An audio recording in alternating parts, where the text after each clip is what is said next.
Hi friends, welcome to life of lovely. ഇന്ന് നാം കണ്ണൂരിൻ്റെ സ്വന്തം പലഹാരമായ സ്വീറ്റ് ഉണ്ണിയപ്പാണ് ആക്കാൻ പോകുന്നത്. ഇതിനാവശ്യമുള്ള സാധനം 1 കപ്പ് പച്ചരി,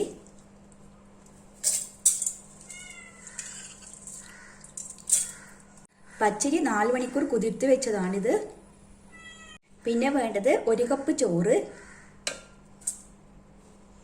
1/4 കപ്പ് പഞ്ചസാര, മൈദ 1/4 കപ്പ്, 1 നുള്ളു ഉപ്പ്,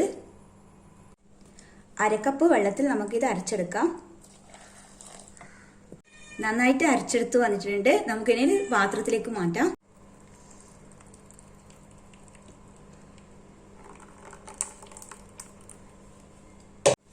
നമുക്കിത് നല്ലോണം മിക്സ് ചെയ്യാം. നമുക്കിത് 8 മണിക്കൂർ ഇത് അടച്ചു വെക്കാം. 8 മണിക്കൂറിന് ശേഷം കുറച്ച് ബേക്കിംഗ് സോഡ ചേർത്ത് അപ്പം ചുട്ടെടുക്കാം. ഉണ്ണിയപ്പ ചട്ടിയിൽ എണ്ണ ഒഴിച്ചിട്ടുണ്ട്. ഇനി നമുക്കിത് ചുട്ടെടുക്കാം.